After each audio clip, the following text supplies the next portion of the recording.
वो महंगाई महंगाई महंगाई और महंगाई उसके लिए है जो कामचोर चोट्टा है, जो काम नहीं करता है। जिस तरह से 19 और 14 का चुनाव जीते हैं, इस बार भी मैं तीसरा बार चुनाव जो है 2024 का भी चुनाव भारी से भारी बहुमत से जीतेंगे। भारत को बचाना है, देश को बचाना है तो मोदी और योगी को लाना है, अमित शाह को लाना है, तब हमारा देश बचेगा। अन्यथा देश बचने नहीं जा रहा है। कि भारतीय जनता में कार्यकर्ता थोड़ा नाराजगी आ गई है। तो कार्यकर्ता को देखिए कि हमारा कार्यकर्ता सिपाही कहाँ है।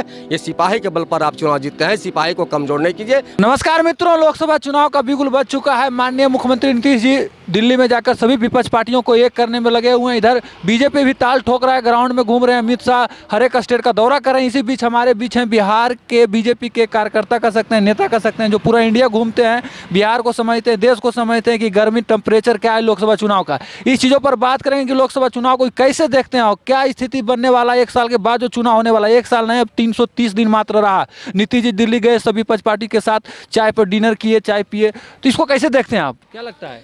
देखिए, अब तो बिगुल तो बच चुका है, क्योंकि ये इलेक्शन कमीशन ने बजाया है, लेकिन जनता और नेता ने बिगुल बजा दिया है। कहीं पे निगाहें, कहीं पे निशाना।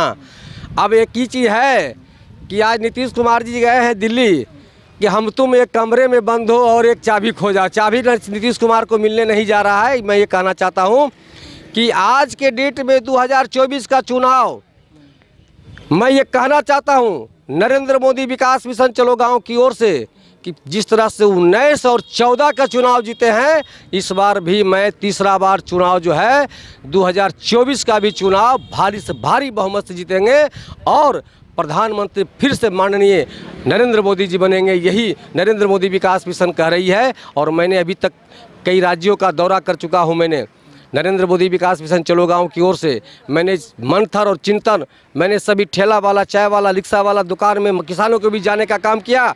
वो लोग का कहना है कि मैं देश हित के लिए मैं प्रधानमंत्री नरेंद्र मोदी को मैं चाहता हूं, मैं उसको नेता मानता हूं। राज्य स्टेट में कहीं जाओ, कहीं जाते हैं, लेकिन विपक्ष वाला आरोप लगा रहा है कि मोदी जी, अडानी, अंबानी के सरकारें गरीब का खून चूस रहे हैं। कैसे देखते हैं इसको? अगर विपक्ष वाला ये कहता है तो राम तेरी गंगा मैली उसका हो जाएगा। क्यों?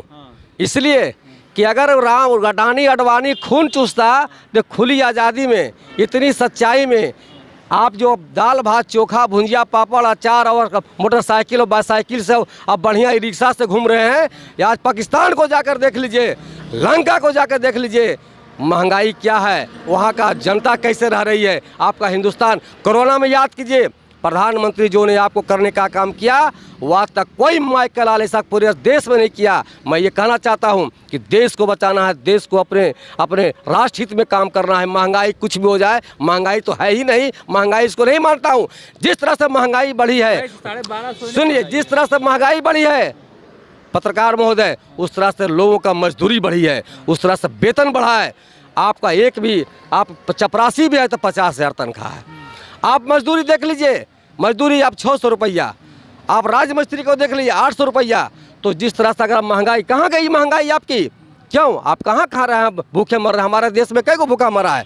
महंगाई नहीं है, महंगाई सिर्फ उस विरोधियों के लिए है। जिसको कुछ नहीं है वो महंगाई महंगाई महंगाई, और महंगाई उसके लिए है जो कामचोर चोट्टा है, जो काम नहीं करता है। जो काम करने वाला है उसके लिए महंगाई नहीं है, क्योंकि महंगाई के साथ साथ मजदूरी बढ़ी, वेतन बढ़ा, सारा चीज़ बढ़ा। और मैं कहना चाहता हूं कि भारत को बचाना है, देश को बचाना है तो मोदी और योगी को लाना है, अमित शाह को लाना है, तब हमारा देश बचेगा। अन्यथा देश बचने नहीं जा रहा है। आपको पहले देश नहीं बचल था, नहीं पहले, हाँ पहले क्या बचल था? पहले वही था। आप देख लीजिए कि हमारा देश में अगर कोई भी कार्य होता था, संगठन का काम होता था, देश हित के काम होता था, उस पर कटौती किया जाता था। हमारा देश का नाम नहीं होता था। हमारा देश का जो भी संगठन में कार्य होता था उसको हटा दिया जाता था। हम लोग का विदेश में अगर कोई आदमी जाता था तो उसको कान पकड़ के उसको डाइवर्ट करके हटा दिया जाता था। आज हम गर्व से सिरा ठोक से कहते हैं कि हमारा हिंदुस्तान हिंदुस्तान हिंदुस्तान है। मैं इसी सब कहते हैं, मैं वंदे मातरम, भारत माता की जय हिंद। कोई बोलता था पहले कोई नहीं बोलता था, लेकिन आज सबके मुंह पर, अब सबके विरोधियों के मुंह पर भी आ रहा है जय हिंद भारत माता। तीसरा बार भी लगता है कि मोदी जी प्रधानमंत्री बनेंगे? 110%, 110% मैं कहता हूँ नरेंद्र मोदी विकास मिशन, मैंने कई राज्यों का दौरा करके आया हूँ, सभी राज्य में मैंने गया है करीब करीब। इस बार मैं जहाँ बंगाल में था, बंगाल भी अब खेला हो गया है। बंगाल में भी अब जो बहुत ममता बनर्जी कहा, इस बार भी बंगाल में भारी बहुमत से हमारा केंद्र सरकार में आएगी और संसदों में भारी रुझान आएगी। लेकिन मैं एक चीज़ कहूँगा प्रधानमंत्री से, अमित शाह जी से और राष्ट्रीय अध्यक्ष महोदय से कि भारतीय जनता में कार्यकर्ता थोड़ा नाराज़गी आ गई है।